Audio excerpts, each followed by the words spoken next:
Successful people don't look at price, they look at worth. Ladies and gentlemen, I'd like to introduce you to global speaker, world-class business entrepreneur, life and business strategist, also the host of the #1 business podcast on iTunes. Think about that. Best-selling author and the fastest growing business personality in the history of social media. Ladies and gentlemen, I bring to you Mr. Ed Mylett. How are you doing, Mr. Ed Mylett? How are you, sir? Good, brother. Thank you for having me, Glenn. Excited to be with you. I need to record that and play that before every time I walk through the front door for my kids so they can figure this out. That would be awesome, man. Right before you walk through the door every single time. Man, I'd be glad to record that for you, man. I think I'm going to have you do it because they clearly don't get it. Now, how old are they now? You have a boy and a girl? Is that what I saw? I do. You've done great research. My son's 18. My daughter is 16. Yeah. 18 and 16. Awesome, Yeah. man.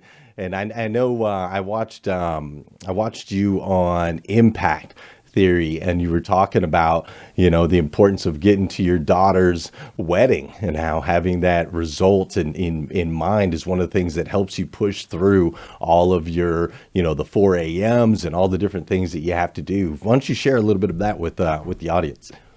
Well, boy, you really done your research. Yeah, well, I'm a big believer that if you can link big, compelling reasons to something, that that can override your insecurities, your weaknesses. People all the time, because I run a pretty busy schedule, say, hey, you must be this incredibly, disciplined person. I just have huge reasons and great routines. If you leave me to my own devices, I'm a pretty lazy guy, actually. I like TV. I don't have any opposition to pizza and Cheetos. So I had to, I had to build routines and habits and have big reasons. That's what's changed my life. And when I was very young, 30 years old, I had a heart issue. I went to see a doctor, and thank God he understood influence. Right. Even business people don't understand influence. Regular doctor, you go, they go, oh, you got this issue. Here's your medication. Take it and leave. Right. That's what a lot of business people do. Like, here's my presentation. Can I take your order? Mm-hmm. And the best at everything in life, best dads, best moms, best business people, they're great at influence. Yeah, man. And influence is getting leverage on people, getting reasons, right?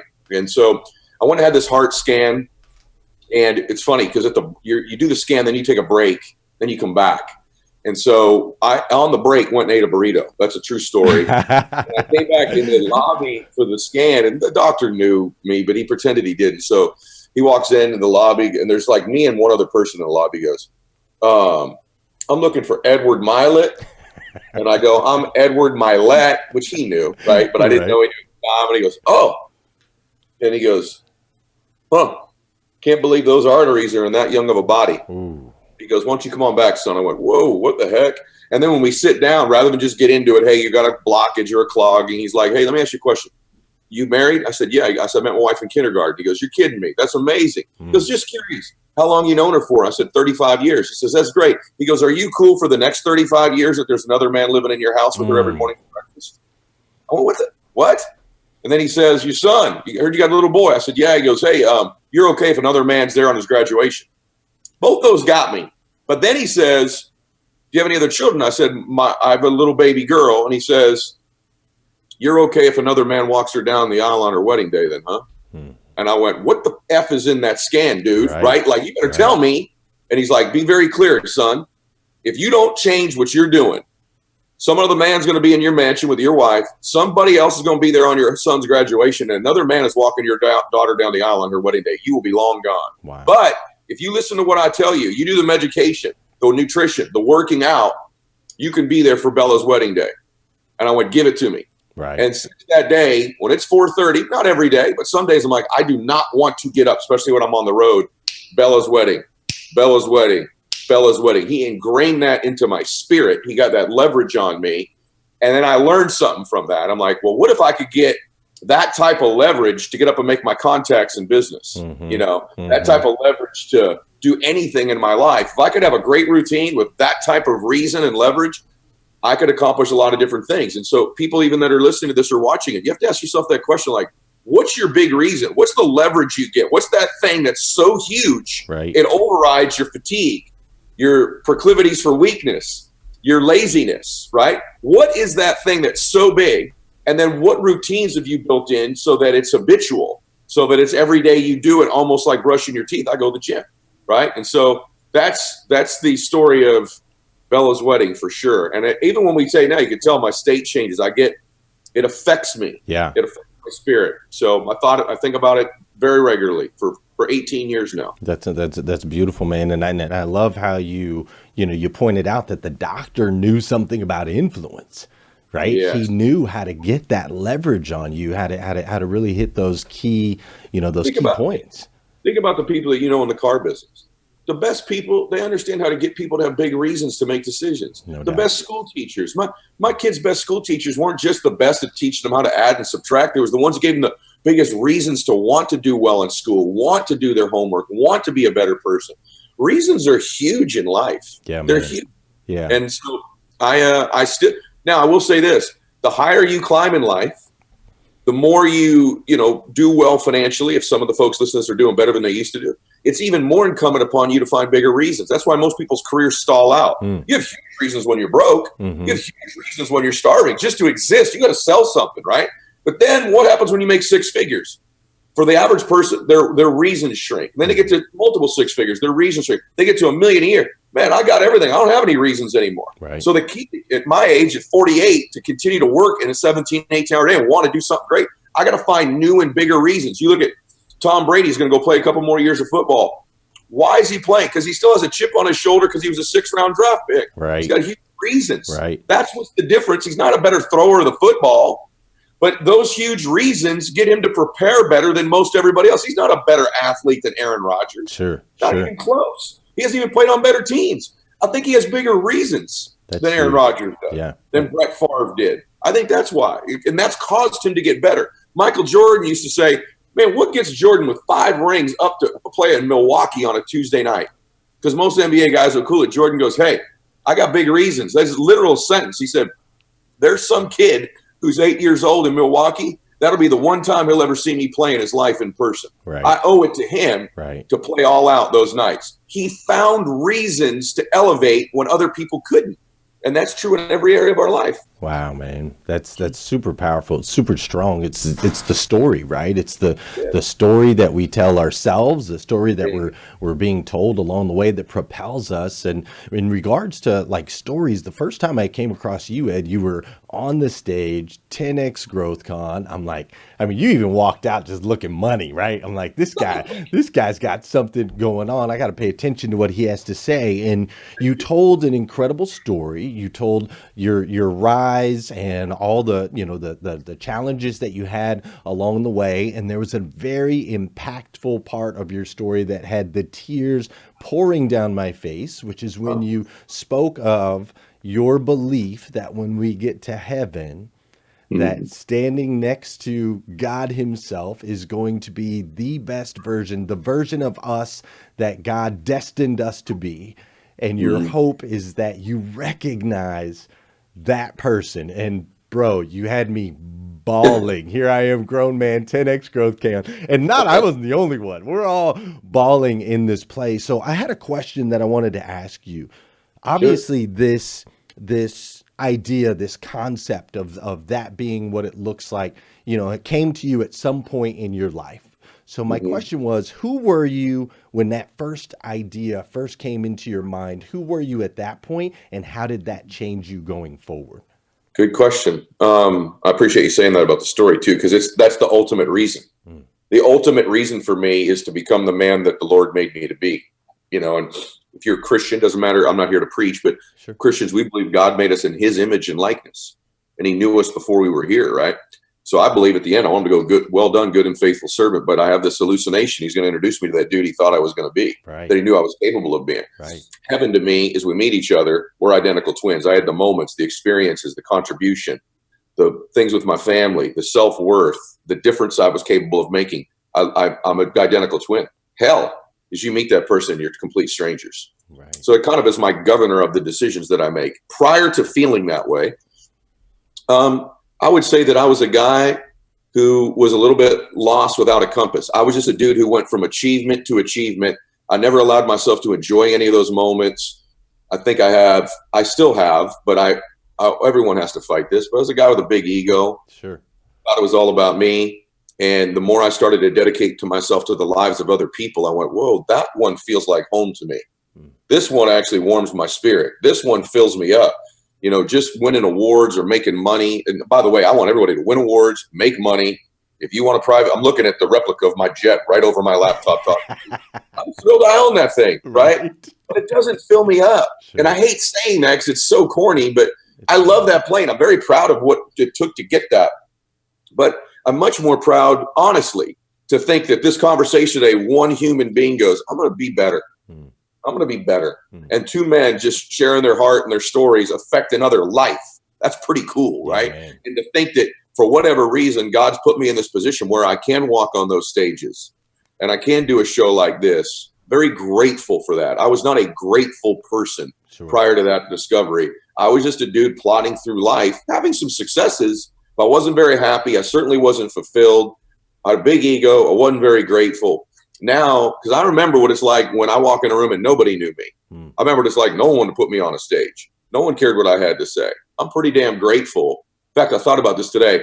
It's one of a rare day. I'm doing 4 shows today. Very rare for me to do that. You know, when you get up in the morning, sometimes you're like, whew, you look at your day ahead. You're like, wow. And I've got other meetings too. Sure. And then I thought, hey, man, there's a time when no one wanted to hear it from you. How fortunate you are that these people would love to actually potentially hear from. Not everybody. Some people already clicked off. They're like, this guy's a dope. But just that there's one person potentially that whose life you might make. I'm a speck of sand in the beach of their life. That's super cool. So that's probably the biggest shift in me. Yeah. Awesome, man. So it gave you that direction, right? It became, like you said, you were lost, you know, a man without a compass. And I feel that word, Glenn, that's the word. It's my compass. Yeah. Perfect. Yes. I feel that, and I resonate, you know, with that. I know that you and I have kind of just met, but I had that side. I had that I was a performer. I could always pull it off. I could generate cash. I could make money, but I had no compass. I had no direction for a big part of my life. So, you know, that's just, I resonate with that. And there are a lot of things about you that I've resonated with. Obviously, I have a morning show, #Rise and Grind, and I've been going live at 5:30 a.m. every Monday through Friday for the last 2 years. Wow. And it's, you know, it's grown and it's become a thing. And I created this morning routine, these 5 simple steps to an extraordinary life. And then I started following you, listening yours, and our routines and synergies were so connected. Wake up, don't touch your phone first thing in the morning, don't hit the snooze button, gratitude, goals, take care of yourself physically, right? All of those things. And I know it sounds a little bit hokey on the gratitude thing, but you just pointed it out again, man. Just being grateful for the opportunities that we do have is really, that's the compass, right? Like, yeah, I was just amazing. God's so good, bro. It's just confirmation of something for me that you just said. I can't tell you who it was because it's a private conversation, but I can tell you what the conversation was about. About 2 hours ago, I was driving back to come here, talking to a very, very, very successful person who you would know, a high profile person. And he was just going, last couple of days, we've had some conversations, and he called me back this morning. He goes, man, I talked a lot. Like, tell me what's wrong with me. I said, there's nothing wrong with you, bro.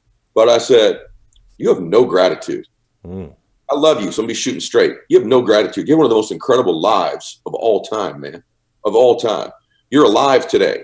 You didn't go to chemo today, did you? You in any chemotherapy I don't know about? He's like, what are you talking about? I said, you're healthy. Right. You got a great living. You got a wife who loves you. You're one of the most, you got unbelievable cars. You're the most ungrateful dude.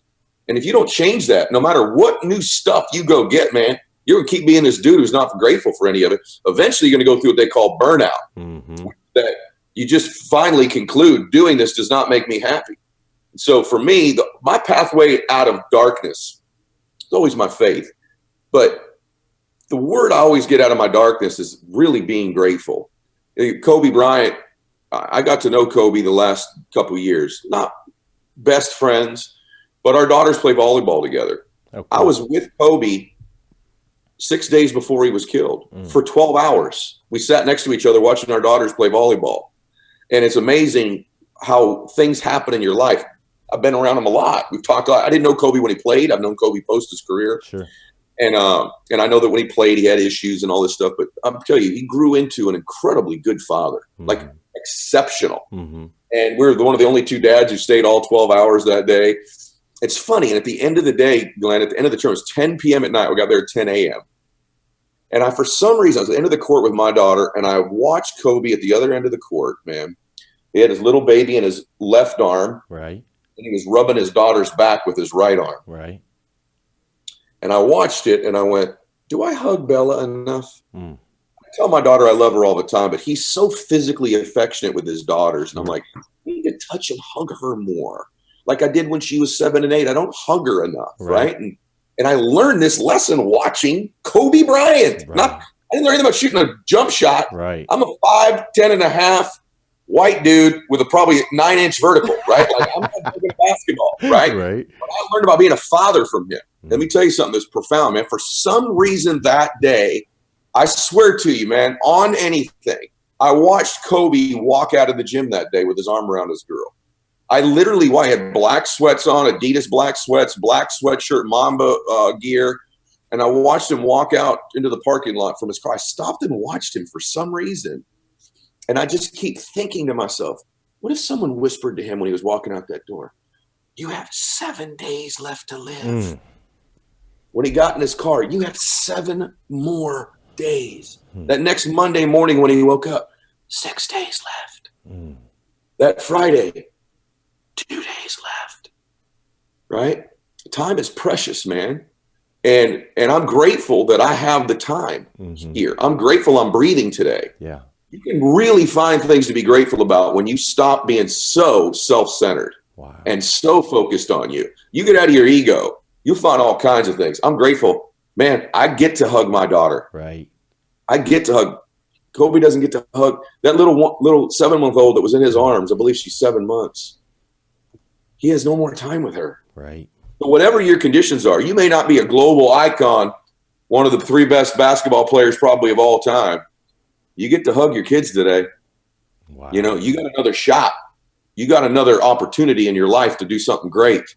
Man, you ought to be grateful for that. I don't care how broke you are, what's not in your bank account, what you haven't achieved, whatever you're ashamed of, whatever mistakes you've made, whatever your transgressions and sins are. I have a bundle of them. Sure. I'm grateful that I'm saved by Jesus Christ, number one. And number two, I got another day here to do something great with my life. Right. And so do you. And so let's not kid ourselves. We have a lot to be grateful for. Whole lot more than a hunk of steel called a jet that I fly around in. Although that's cool and you should go get it. Sure, man. Right? So. Sure. Wow, Ed, man, that's that's powerful, man. And you know, I have a son, Joel Bryant. His middle name is, you know, after Kobe. Get out of town. Are you serious? Yeah, wow. Yeah, man. You know, we graduated high school same year, Kobe and I. So he was always just kind of an icon of mine, you know, watching his life. And, you know, 2 things that you mentioned there. The one, the way that Kobe did go down. I love how he went, like, I don't love that his daughter's life was cut short. Of course not. But Kobe Bryant went down with his family. Like, he went down being a good dad, right? Bro, like, every time somebody dies, everybody comes up with all these good stories about him. I'm telling you that before that happened, I would tell people this man's a remarkable father. Right. You know, and he's also a testimony. Look, I have a lot of athlete friends. Many have been on my show. Many I coach privately. I'm not enamored with that. Sure. I was a D1 college athlete. I was a decent athlete. I'm going to tell you something. I admired him because he became a better human as he got older. He sure did. He became a better person as he got older. And that's what all of us, you know, have an opportunity to do. Like, I'm telling you, man, I'm really hurting over it still. I haven't known him that long, but I had a chance, as you hear in my voice, I had a chance to know him. And he inspired me for sure. And it's ironic that I had Darryl Strawberry on my show last week, one of the greatest baseball players of all time. Right. Mets. Become a dear friend of mine. We talked honestly in a 55-minute interview. I'm not kidding you. I think we spent 40 seconds on baseball. Right. The rest was about his faith and his turnaround. I'm in love with the man. Sure. You know, he's a good man. He's a better man right now than than he was 10 years ago, than he was 15 years ago. And I'll have that opportunity. And that's kind of what I mean, is that getting you closer to that ultimate version of you or further away. Yeah. Kobe Bryant was the best possible version of himself at that stage of his life. Now, could he have done more and accomplished more? Sure, certainly. sure. But that's a dude who was moving closer to the man he was born to be. I can tell you that. And that's incredible, man, and how much respect we can have for him for that. And that's why I think that the country like came together, right? Typically somebody passes away and you know, people pick sides, but with Kobe, he was able to unite a divided country, a clearly divided country. He was able to unite us in so many ways. You're so true. You're so articulate, Glenn, and you know, and a very polarizing person when he was alive. That's right. Yep. It's funny, in death he unified us, but when he was alive, there's a lot of polarization about Kobe. No doubt. He did this when he was younger. He was a ball hog. You know, he didn't play well with teammates. Right. Something, you know, that she's a testimony to what living well can really do. And he just led a big life, and I think it's remarkable that you middle named your son after him. Yeah, man. And one thing you have, I want to give you a compliment that I really like about you, that Kobe also embodied, that I admire. I look for in my male friends. Actually, I look for them in my friends. I love really strong dudes with a lot of humility. I love men that are really confident men, but somehow combine that with humility. You have that. It's very obvious. You're a confident man. You've been successful. You know what you're doing. Tons of humility, though. It exudes out of you. Thank you, Ed. I bet you Kobe didn't have that when he was young. I'm just betting that the confidence was there, but the humility came later in life. Sure. And I can tell you that was a strong man who had a great deal of humility and wanted to get better and wanted to learn and was inquisitive and curious about life, curious about the issues that you and I are talking about. And I enjoyed my conversations with him about these topics a lot. That's awesome, man. Yeah, I love how he went from basketball to, you know, to doing the podcast, the Punies, and then from there, you know, the love of basketball and just being able to be creative and constantly learn and grow. Yeah. When it comes to Ed Mylett, from what I understand, we kind of have two sides. We have the super business successful Ed that was very private. And then there was the Tony Robbins moment that you kind of shared. And Tony was like, you got to get out here a little bit more. And now we have the opposite. We have, you know, the fastest growing business person in the history of social media. So I wanted to ask you today, since you made that shift, is there anything that you miss or regret from coming out kind of from behind the scenes where you were to where you are now? Great question. No one's ever asked me that. Yes, there are several things. And I'd warn everybody to be careful of these things. I enjoyed my privacy. So I love if I'm out in public and someone appreciates or thanks me or somehow we've had a connection. I love that. Don't get me wrong. I love that. But for my family, there's a price for that on not being private anymore. Sure. Right. You have to be careful as you step into any of you that are going to become prominent on social media or traditional media, or just you're going to become more of a public person. You have to be careful. I wish someone at the beginning said, be more careful of the impact it has on your family, on the time you have with them, on you being present with them. I could have done a better job earlier on of navigating the price my family paid short term for the long term difference we're making as a family. Gotcha. So I am somewhat regretful that I wasn't more conscious of what it's doing to my children too, which net is a positive, but there's bumps in it. There's any of you that have started anything new, you started a new business that are listening to this, you know, there's a price and a consequence that you better be really cognizant that you're still present when you're with your kids or your spouse or your girlfriend or your boyfriend. I wasn't as cognizant of that in the beginning as I could be, but I'll just tell you, when you step into your calling and you step into what is your home, the upside dwarfs the downside. To say there's no downside isn't true. Sure. The only probably negative, if there's anything, is the reason I did pretty well when I got into this space was I had 45 years of real world, every single day experience, building, selling companies, building people, developing leaders. And the more David Goggins and I were just talking about this, the more you begin to talk about your lessons, to some extent, you're not making new ones. And so there has to be a balance that as you become the teacher, that you're also still real world doing those things every day, which I think I do. But you have to be careful about the real world breakthroughs and the discoveries I've made and the way I explain things were all born out of experience. I need to make sure that I don't just become a talker and not someone still having those experiences and climbing to those new levels. Yeah, that's an interesting point, and I'm glad you touched on both sides of that, like the impact that it has on the family. You know, from what I've read, and again, you know, we just met, so I won't pretend like I know you, but from what I've read, you know, you've been with your wife for over 25 years, like married wise, right? And then plus, you know, initial time with that. And so obviously your family's always been, you know, the root and really, really important to you as you've gone through all of these different seasons and these different changes. And I want to get back to the business side here in just a second, but let's talk about your wife real quick. As you've gone through all of these different seasons and these changes, you've been able to keep this really massively strong. Clearly you guys are in love with each other. You see the pictures, you see all of that. Like, what are maybe just a couple of the keys of how you kept your relationship strong through all of this? And then I want to go back to the business side real quick. Okay, great questions. We went when I was 5 and she was 4. We dated since high school. Had a couple breakups in the middle, but that's a long relationship. You're talking about 40 something years, right? Right. So we definitely know each other for sure. I'll give you things nobody ever tells you. So number one, she believes in me. She has not always believed in the businesses. People say, how do I get my spouse to support the business I'm doing? She didn't always support all the business I did. She supported me. Sure. She believed in me. That's huge for my self-esteem to know she believes in me is monstrous, man. Monstrous for me.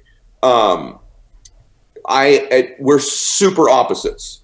I'm an A driver, crazy man. Yep. She could care less. She could care less about where we live. Right. She doesn't have a bunch of fancy clothes. There's people come over our house. We've had women literally come over our house and go, hey, I was in your closet. I'm really disappointed. I mean, literally, one, you shouldn't be in our closet. Right. Get out of the closet. And two, like, what are you doing in my bedroom? But number two, they're like, you don't have any expensive clothes. She's like, I just don't care. Right. Sure. And so we're super opposites. If she had it her way, we'd be living in a cabin in the middle of the mountains somewhere and just stay in bed all day long. Right. Yep. So we're opposite. So that part's good because we're not competing with each other. I'll give you something that's made our relationship work that no one ever talks about. People are like, you know, you got to trust each other. You got to have honesty. Of course you do. You got to be best friends. Yeah. I don't want to live with my best friend. Like, I want to live with my wife. And so she is my best friend, but here's the rub. No one says this for relationships. You got to stay attracted to each other physically. Yeah, man. Like, listen, that's real talk. Now, when I was a young dude, I'll tell you really quick. By the time her and I dated, her dad had a first wife who died of cancer, so he was much older. I'm not just about sex. I'm just about physical intimacy. Yeah, sure. And a relationship through the end of it. So we're intimate, right? Like, I watch too many of my friends. They talk about not touching each other. They don't do that. And then there's no attraction. And then you're just living with your buddy. Right. Well, I got a bunch of buddies. Yeah, roommates. Right? And that's what happens to relationships. No one says, you better stay intimate. And so when we were dating, I'll give you the last example of it. When we dated, when I'd go to her house, I actually own this house now that her mom lives in, but when I would go pick her up for a date, you could see into their living room from the front door. So when you knock on the front door, you could look into the living room. Real simple, like lower middle class house. And I'm not exaggerating, Glenn, maybe over 100 times I would knock on that door for the date. And if I looked in their living room, her mom and dad were in there slow dancing with the lights down and on. I don't think they were, after it every night, it's right. But they had a romance. And so that was a lot to live up to, marrying into that, because she saw this, right? Like all her life. And we've I'm not telling you we slow dance in the living room every night. Right. But there's an acknowledgement of both of us that we need to keep this where there's some intimacy, touching each other regularly. Man. People don't talk about that in relationships enough. Yeah, I think you're right. I think not enough people talk about it. It's a huge ordeal. We actually spoke a little bit on my show this morning, and I did see you had dropped a thing on YouTube on it that I watched a little bit earlier today. But on my show this morning, we talked about frequency plus proximity equals affinity. Ooh. And what we've done here, what we've done here in this country with phones and so on and so forth is we're decreasing, and with our busy schedules, we're decreasing the frequency, right? Like wife and husband just kind of exchange the kids and they go do their own thing. So we've decreased frequency. We're decreasing proximity because we're letting so many other things get in between us, like this phone that gets right in between our faces, or, children work, so whatever. So obviously that decreases affinity, right? Brother, So, I'm writing it down right now. I just stole that from you, just so you know. I don't like when people steal my stuff and don't tell me, but I'm using that. That's too good. Yeah, That's man. And I actually got that out of a book called The Like Switch that was written, I don't know, 20 years ago or something like that.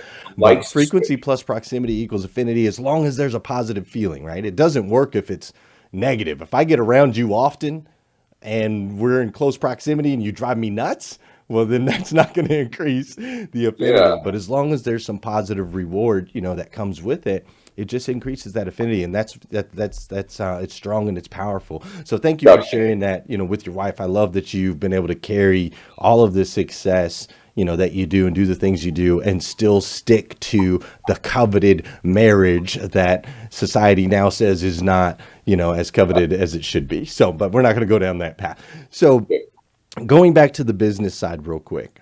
Yeah. There's also, I know there was the private Ed Mylett, now there's the public Ed Mylett. But from what I understand, there was also a different business side of Ed Mylett, maybe in the earlier years. And, we're just now we're getting to know each other. So, but from what I heard, you maybe were like quite the ball buster earlier in business, and maybe even outright like mean, maybe to some of your people. Excuse my language, but I could be a dick once in a while. Yeah. And that's a terrible thing to admit to, but I made a mistake that, see, I'm the type of dude, I already know you are too. Like, just tell me what to do, man. You don't need to sugarcoat anything. Like, give it to me, right? I like dudes like that. I like people like that. I've grown up to learn some people need some sugar. Sure. I didn't need sugar. Right. But most people need a little sugar with the news. And so I was too hard on people. And the mistake I made was this. And I'm really regretful that I didn't have more maturity and appreciation. Number one, with some of your greatest strengths the Lord gives you can be some of your great weaknesses. He gave me a pretty good strength of communication, to talk. Gave me a pretty good voice. Words don't come that difficult to me. That is a gift. On the other side, I can use that to really hurt people in a way that not everybody can. I used words, and the spoken word in particular, to hurt people too often. And I think the reason I did that, here's the mistake. I was always setting a standard for somebody, which I think you should set a standard for yourself and for your organization. But the best leaders get people to set the standard themselves.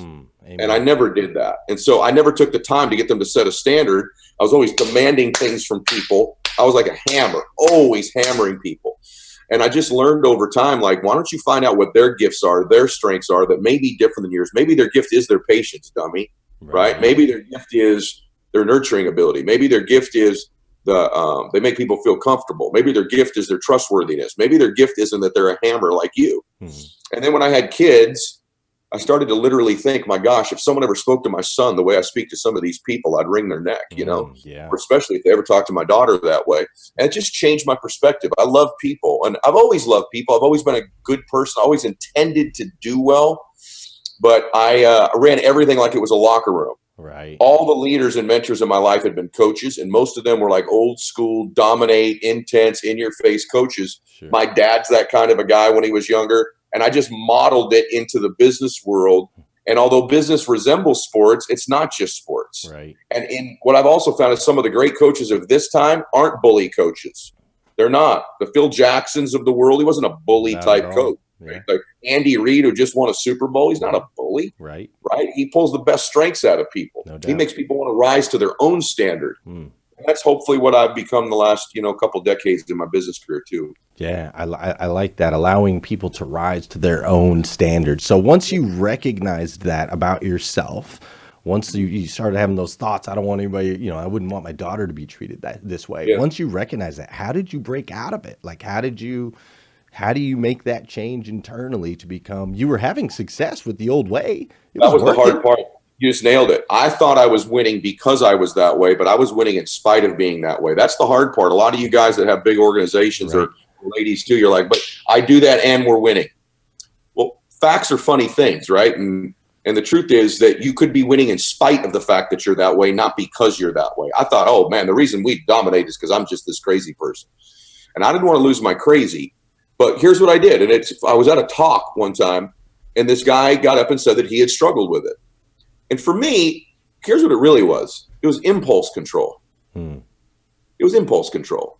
I'd get upset, and I had to let you know in that moment what it was. And he said, you know what a mature leader would do? Mature leader would think, I need this person to change their behavior. What's the best methodology? Is it speaking to them, sitting them down, one-on-one, group, passive-aggressive, written letter? How would I do it? What's the best way to achieve the actions I want them to take? And what you do if you behave this way is you're not a good leader. You're not mature. Your impulse control is terrible, and you just fly off the handle. It's not that you think they need to know this. It's that you don't really want to take the time and invest in doing it correctly. And so when that urge would come up, and it still does sometimes, when that urge comes up, I reflect on my own standard, on my own leadership ability. I believe weak leaders are temperamental. Weak leaders fly off the handle. Weak leaders make people feel unsafe. Great leaders create safety. Some leaders do it by, their ability to scheme, like a Bill Belichick. You feel safe, like we've got the brightest mind. Some of them it's with their character. Some of it's with their inspirational abilities. Some of them it's with building a family type environment. When I was flying off the handle, I was doing the exact opposite of that. I wasn't creating a secure environment. I looked unstable. It made the organizations I were a part of look unstable. And it was a weakness and immaturity in me. Right. Not them. Right. And so it's been a long, long time. And now when I make the mistake of doing it, as quickly as I can, I will ask for forgiveness for it. Even as the leader. I don't care if it's the newest person in our company. I had a lady on my team who's in my social media team. Maybe about 6 months ago, I made this mistake. She really had consistently screwed some things up. Rather than sitting her down when it did, I let it stew and stew and stew. And then I kind of flew off the handle on her. And I immediately saw her face when I did it. And I immediately said, give me 1 minute. I was on a call. I said, come in here. I said, first, I owe you an apology. I don't need to talk to you like that. I love you. I believe in you. My frustration is that you have all these amazing gifts. You're this, and this. And I want to see you living up to that. But you got to decide to set that standard. I just want you to know how much I believe in you, how much I love you. And it's never happened since then. She's very loyal to me. I'm very loyal to her. But to say that I never do it, I never make mistakes, that's not being honest. Yeah, man. I do. But the fact that you can instantly go and ask for forgiveness and apologize shows that you're way stronger than any bully coach could ever be, because that takes real strength and power to be able to do that. But I love that. It makes sense. And it goes back to, really the thought process behind that, how you were able to make the change. You're looking at the results, just like what you were doing with your doctor, just like, all of the other things. It's like, what is that result? What is that why? Where is it going to get me? And using that to shift, even though it's hard, right? It's like, it's still in you to go off the, to blow up and fire off on everybody. But you just don't do it anymore. For the most part, what I want to do is not that I don't ever want to push people. I do. But for the most part, I want to be a pull leader. The gravitational pull of our message, our dream, our vision, our values, my enthusiasm level pulls you with me to do something great, as opposed to me pushing you all the time to do things. Yeah. Beautiful. That's sort of the distinction I try to make. Let me ask you this real quick, Ed. You serve on a massive level, right? You're doing shows like mine today. You're doing all these different shows. You're serving people. You've been serving people forever. You came out of the baseball thing and you were working with the boys in the organization. And so you've always had this servant heart. I want to turn it around real quick. Who serves Ed Mylett and who inspires you? You're inspiring all of us. Who's inspiring you? First off, my Lord does. My comfort and my strength comes from my faith. And again, I'm not preaching. I just would be lying if I said, where do I really get my inspiration from? I get it from God. That's awesome. That's awesome. I'm with you there. Amen. Yeah, it's my comfort, right? Like my wife tells people all the time, I like literally pray on my knees every day. So I don't just pray laying around. I pray on my knees. It's kind of old school, but it's just humbles me and reminds me when I'm in prayer, like, hey, dude, we know who really did all this. Right. Wasn't you? Right. So there's that. I got to tell you, and I'm going to be super straightforward. I think you can tell I shoot straight. Yeah. I get so much more out of doing this. I've met so many amazing people every single day. If I need inspiration, I just check my direct messages on Instagram, and people will tell me their story or how something's affected them or what they're going through or the difference they've made. I've met all these remarkable people like yourself from these relationships that feed me. Because you know what it does in this space, especially? It's a reminder, man, there's still good people in the world. Amen. There's a lot of good people. You turn the TV on, we're all against each other. Blue against red, Democrat against Republican, rich against poor. Yeah. One party, your enemy is rich guys and Christians. The other party, it's immigrants and whoever. It's like they're always just getting us at each other. And that's not how most people live. Most people are wonderful and incredible. That's right. And then I do have a core group of people, many of which you probably know by name. I belong to a couple clubs that I've been a member at for a long time that are, very, very successful business people that mentor me. And I'm talking about, $20-30 billion net worth, a couple of these dudes. Right. And then I have some faith people that I surround myself with. I have kind of a couple boards of directors. I run an organization called Arate and that's where we coach, real successful incredible organization. And that was founded because I've had my own Arate in my personal life since I was 30 with these different people who sculpted me. They've run some of the biggest companies or been some of the top athletes that have helped me with my thinking, hold me accountable. And what they really do, to go back, they help me through observation and proximity, to your point earlier, about proximity repetition too. Yep. It's helped me change my own personal standard in different areas of my life. And those are the things that inspire me the most, are those three things. Obviously my children and my wife inspire me. To me, that's just innate. Like that's not different. Right. If your family doesn't inspire you, you have some major issues. Yeah, you've got some problems. You better be able to check that sure. box. No, man, I love that. And I think that a lot of people probably wouldn't expect that type of a response. I feel it more and more now too. Like it's yes, I'm inspired by, the Ed Myletts and, Grant Cardone was on our show last week, and that's awesome. But it's that message that you get, from somebody that watches my show in the morning and just reaches out and says, man, I'm waking up without the snooze button now. And it's how good does that feel? Isn't that the best feeling? Oh, man, it's incredible. Look at your face right now. Look at your face, right? Because that's your home. I think when you light up like that, you're like, maybe I'm in one of my callings here. Right. Everyone says, this is my calling. I've had multiple callings in my life, right? But it's got to be your calling when it lights you up like that. And it does for me too. It's just this sense of home almost. When someone gives me some feedback like you just described there, I'm like, wow. And by the way, it comes from me often at the times when I'm really wondering whether I should be doing what I'm doing. It's always perfect timing, right? Isn't it true? Yeah, same for me. Always. All right, man. I'm not going to take up too much of your time. I got a couple more questions, and I'll let you go. First thing I wanted to ask, let's go back full circle all the way. Question number one. So you're standing.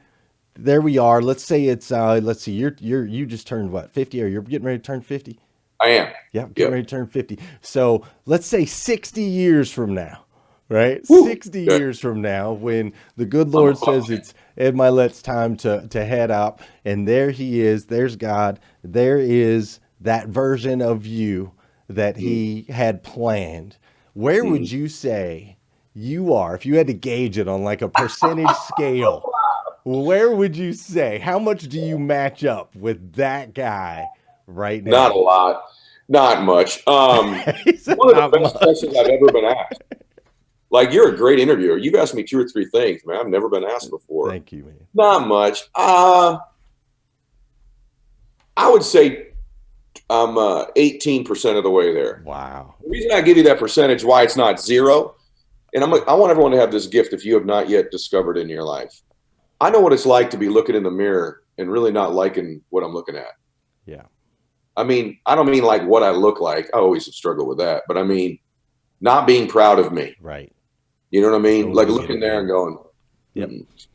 And I know what it's like from time to time to catch a glimpse in the car when I'm brushing my teeth and going, hey, man, you doing okay? Sure. You know what I mean? I know what that's like too. Yeah. That gets me real emotional when I just said that. And I touch it once in a while. My feeling is that when I meet that dude someday, that's how it'll feel all the time. So I'd be lying if I said I've never, ever looked and went, hey, you're doing okay, right? I have. So I'd say 18% of the way there, only because whether it's Grant or myself, or whoever you have on, you're always getting, you're usually getting the best version. There's bad versions of me too. There's things I mess up all the time, like daily. So, I'm more hyper aware of the not so good things as everybody else is. The difference is I don't shame myself with it anymore. Mm-hmm. I used to just beat myself up when I'd make mistakes or fail, or so many people carry these bags around their whole life. I messed that up. I had that divorce. I had that bankruptcy. I had this mistake. I made this bad decision. And they keep carrying these bags, and they get heavier and heavier and heavier in their life. I've dropped those bags, man. And so that gives me a chance to be more free. We use these weapons. People, you get people messaging it. You have it too. That are suicidal or something like that. Yeah. There's also millions of other people who are killing themselves every day with shame.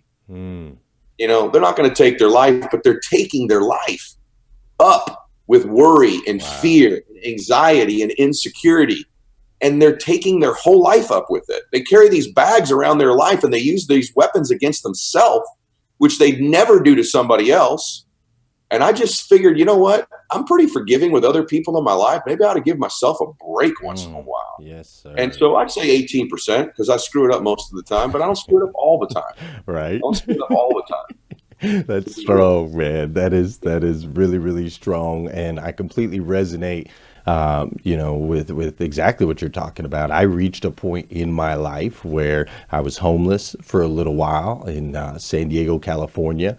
I was hopeless. I felt invisible. I felt like I had, and this was before I had any, spiritual understanding and so on and so forth. So I just felt like I had no purpose. And I did go out and try to kill myself. I tried to, I tried to commit suicide at one point. And so I know what you're talking about when you look in the mirror and it's just like, golly, this person is awful, right? Like it's just awful. And luckily God, literally plucked me out of the ocean, dropped me on the beach, said, bro, you're not getting out easy. I got plans for you. And luckily now, now I can walk. Look at you now, man. It's been a journey. Isn't God amazing though? And it's funny. It's like, and I know you. Then you're like, yeah, it's not that good. You always go back to it, and people go, man, look what you're doing. You're like, well, if you really knew, it's really not that good. Right? And it is. It's remarkable. I do it all the time. Like, can you believe it? I'm like, come on, it's not. You know what, man? It's awesome what you've done. Thank God you didn't do that. Thank God, that you were redeemed and you're doing great things because you're making a difference in the world. And, even us doing this today, the way it ended up happening where I agreed to do it is because you sowed such good seeds into other people. That, you had a dear friend who's a dear friend of mine walk across the room and go, hey, this is a good man. He does good things.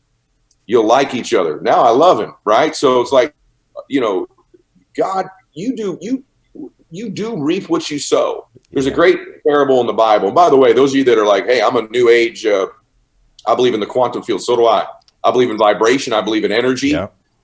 I know about that. I plug into it all the time. I vibrate at a very high frequency. I think you can also believe in a God that created the universe and believe there's an energy field. I believe in both. Yes, sir. I'm right there with you, man. I'm 100% with you. You think I'm crazy? My whole life is a testimony to vibration and attraction and all these other things. That's right. Having said that, though, the truth of the matter is that there's a great parable in the Bible called the parable of the sower. And it basically, I'm paraphrasing and I butcher this stuff all the time, but basically you're going to plant seeds in your life. Not all of them are going to reap a harvest. Sure.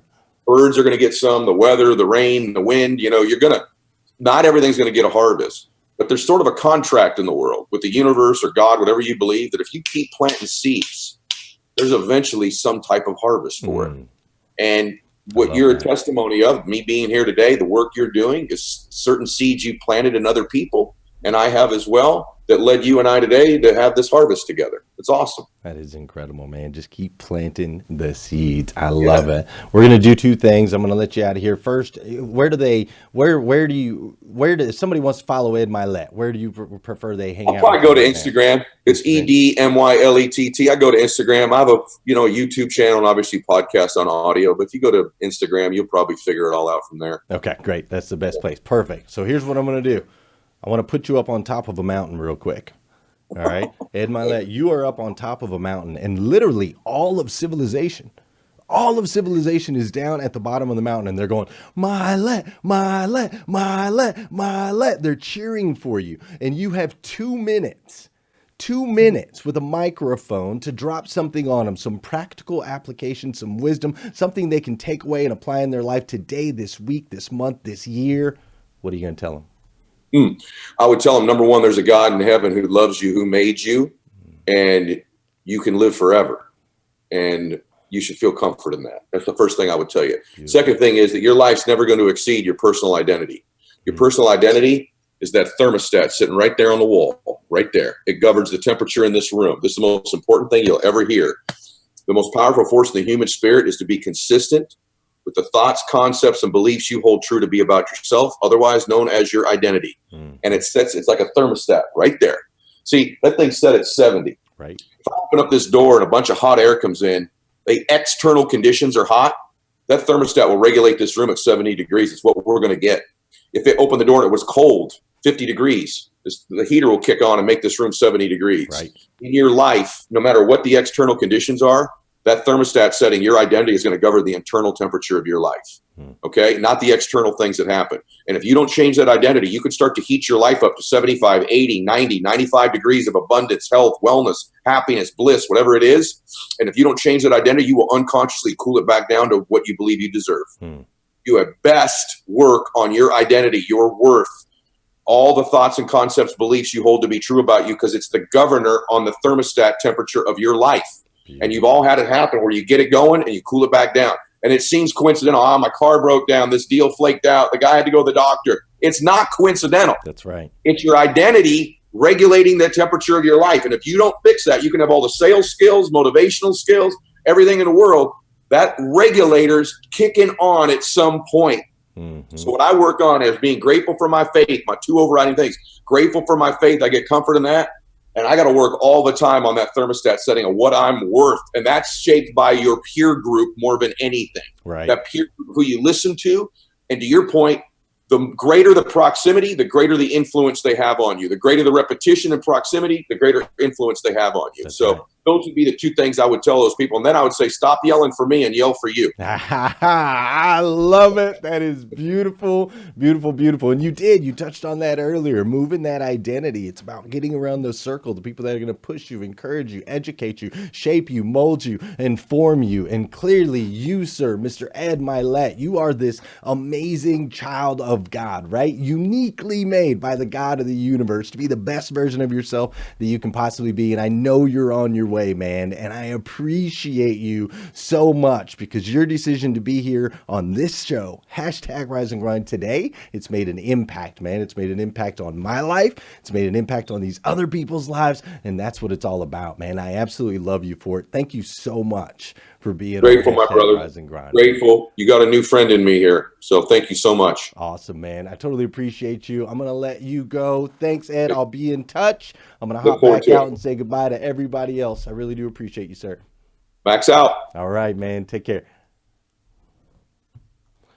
Yo, yo, yo, yo, yo. That was my man, Mr. Ed Mylett. What an incredible hour we just got with an incredibly passionate, just amazing human being. If you haven't done so already, make sure you share this out. It's absolutely the best thing that we can possibly do whenever we have a guest on our show is to go ahead and share this out to the rest of the world. Man, that guy is something special. And I hope you take to heart everything that he said because the dude was on point.